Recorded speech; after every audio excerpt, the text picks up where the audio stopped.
Hello বন্ধুরা, আমি Ananya. Welcome back to my channel অনন্যাস travel blog. আজকে আমরা যাচ্ছি নর্থ বেঙ্গলে বেঙ্গল সাফারিতে। আর জঙ্গল সাফারি মানে একটা দারুণ এক্সাইটমেন্ট ব্যাপার। এনজিপি স্টেশন থেকে এই বেঙ্গল সাফারি পার্কের ডিস্টেন্স মাত্র 16 কিলোমিটার। এটা হলো পার্কিং এরিয়া।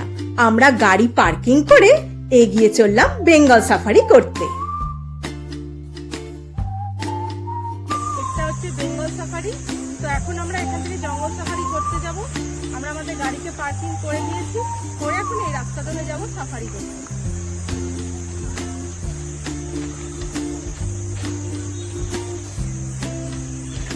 এটা হচ্ছে বেঙ্গল সাফারির মেন এন্ট্রি গেট, আর এদিকে টিকিট কাউন্টার। আমরা টিকিট কেটে এরপর সাফারি করতে যাব।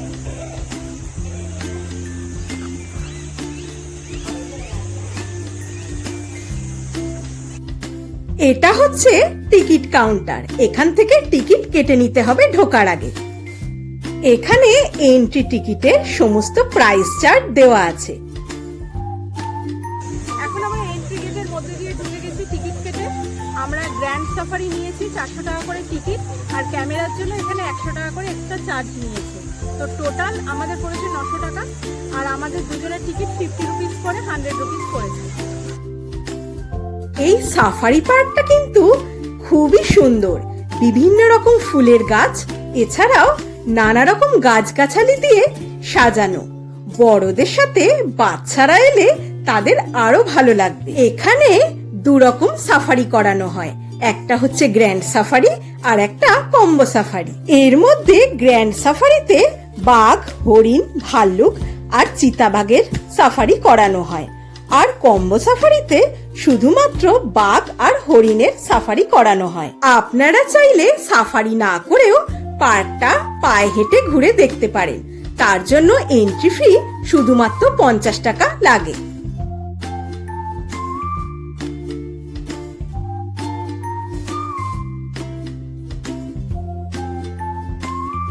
এই পার্কে বাচ্চাদের এবং বড়দের এনজয়মেন্টের জন্য বিভিন্ন ধরনের রাইডসও রয়েছে। আপনারা চাইলে এই রাইডসগুলো করে নিতে পারেন, কিন্তু তার জন্য চার্জেস আলাদা আছে। এই রাস্তা ধরে এখন যাচ্ছি, আমাদের একটি বাস দাঁড়িয়ে আছে সাফারির জন্য। চলুন।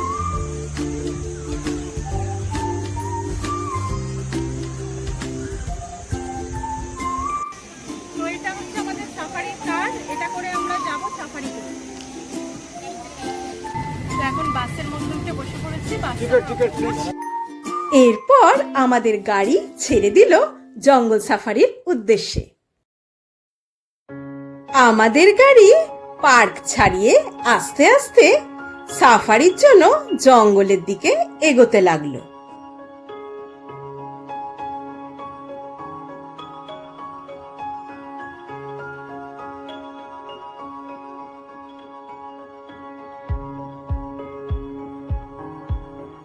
আমাদের গাড়ি প্রথমেই এসে পৌঁছে গেল রয়্যাল বেঙ্গল টাইগার সাফারির জন্য। আমরা টাইগার সাফারির জন্য মেন গেট দিয়ে ভেতরে ঢুকে পড়লাম। এই জঙ্গলটা কিন্তু বেশ গভীর। আমাদের গাড়ি আস্তে আস্তে চলতে লাগলো, যদি রয়্যাল বেঙ্গল টাইগারের দেখা পাওয়া যায়। গাড়ি নিয়ে একটু এগোতেই দেখা পাওয়া গেল বাঘ মামার।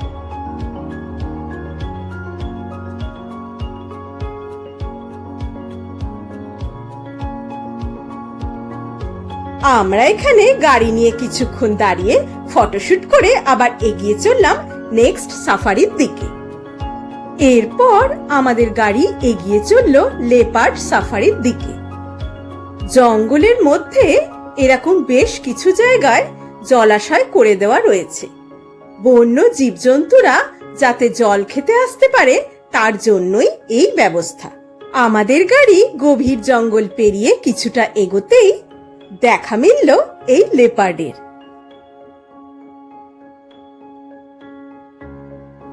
লেপার্ডরা তাদের নিজস্ব বাসস্থানে বেশ দিব্যি ঘুরে বেড়াচ্ছিল। আমরা আবার কিছুটা এগোতেই দেখা মিলল আবার একটা লেপার্ডের। দেখুন কি সুন্দর এই বালির ঢিবির ওপর বসে বসে এদিক ওদিক তাকিয়ে তাকিয়ে দেখছে।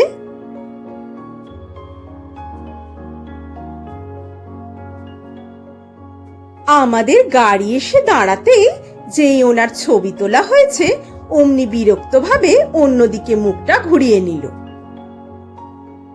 এরপর আমাদের গাড়ি এগিয়ে চলল হিমালয়ান ব্ল্যাক বিয়ার দেখার জন্য।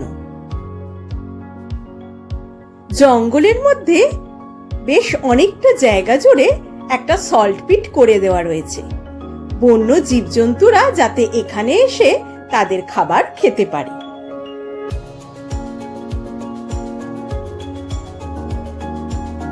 আমরা গাড়ি নিয়ে একটু এগোতেই দেখা মিলল হিমালয়ান ব্ল্যাক বিয়ারের। আমরা সবসময় বন্য জীবজন্তুদের খাঁচার মধ্যে আটকে রেখে নিজেরা তাদের দেখে আনন্দ উপভোগ করি, কিন্তু এই সাফারি পার্কে আসার পর এত সুন্দর লাগছিল। এখানে আমরাই বন্দি আর এরা উন্মুক্ত। এদের দেখতে সত্যি কিন্তু খুবই ভালো লাগছিল।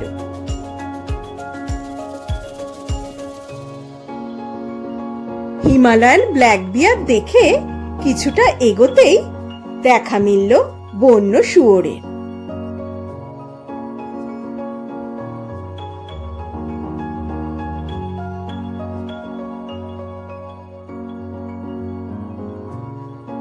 আবার আমাদের গাড়ি সামনের দিকে এগিয়ে চলল। গাড়ি এগোতে না এগোতেই ময়ূরেরও দেখা পেয়ে গেলাম। এরপর দেখা মিলল অনেকগুলো বন মোরগের। আমরা কিছুটা এগোতেই ডিয়ার পার্কের মধ্যে ঢুকে পড়লাম। এই ডিয়ার পার্কের মধ্যে বিভিন্ন প্রজাতির হরিণ একসাথে রয়েছে, আবার এখানে তাদের সাথে মাংকিও রয়েছে। এদের দেখতে কিন্তু বেশ দারুণ লাগছিল। আমি বাসের মধ্যে বসে বসে আজকের দিনটা বেশ এনজয় করছিলাম।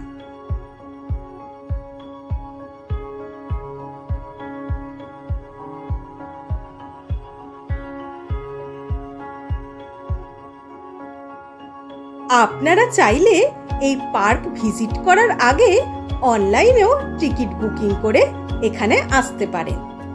কিভাবে অনলাইনে টিকিট বুকিং করবেন তার ডিটেলস আমি ভিডিও শেষে আপনাদেরকে দিয়ে দেব।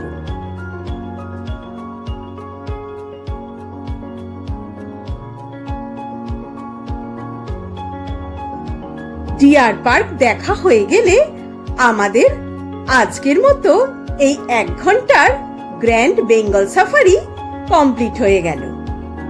আমরা এই বেঙ্গল সাফারিটা বিকেল 4টের দিকে করেছিলাম। এখানে সাফারি টাইমিংস সকাল 9টা থেকে বিকেল 5টা পর্যন্ত করানো হয়। আমরা এক্সিট পয়েন্টে চলে এলাম। আমাদের বেঙ্গল সাফারি করা খুব অসম্ভব এনজয় করেছি। সাফারিতে আপনাদের দেখালাম কি আমরা জীবজন্তু দেখেছি, মানে অসম্ভব সুন্দর লেগেছে এই সাফারিটা। আপনারা যখন এখানে আসবেন তখন এখানে অবশ্যই এই সাফারিটা করে যাবেন। আপনারা যারা বিভিন্ন জায়গা থেকে নিউ জলপাইগুড়িতে এসে সেখান থেকে নর্থ বেঙ্গলের বিভিন্ন জায়গায় ঘুরতে যাচ্ছেন, তারা আসা বা যাওয়ার পথে এই বেঙ্গল সাফারি পার্কটা কিন্তু অবশ্যই ঘুরে দেখে যেতে পারেন। আমি কথা দিতে পারি আপনাদের কিন্তু ভীষণই ভালো লাগবে। তো বন্ধুরা, আমার এই বেঙ্গল সাফারির উপর ভিডিওটা আপনাদের কেমন লাগলো সবাই কমেন্ট করে জানাবেন। ভিডিওটা ভালো লেগে থাকলে লাইক করবেন, শেয়ার করবেন সবার সাথে। আমার চ্যানেল অনন্যাস ট্রাভেল ব্লগ সাবস্ক্রাইব করতে কিন্তু একদম ভুলবেন না। সবাই ভালো থাকবেন, সুস্থ থাকবেন, অনন্যাস ট্রাভেল ব্লগের পাশে থাকবেন। তাহলে আজকের মতো টাটা, বাই বাই।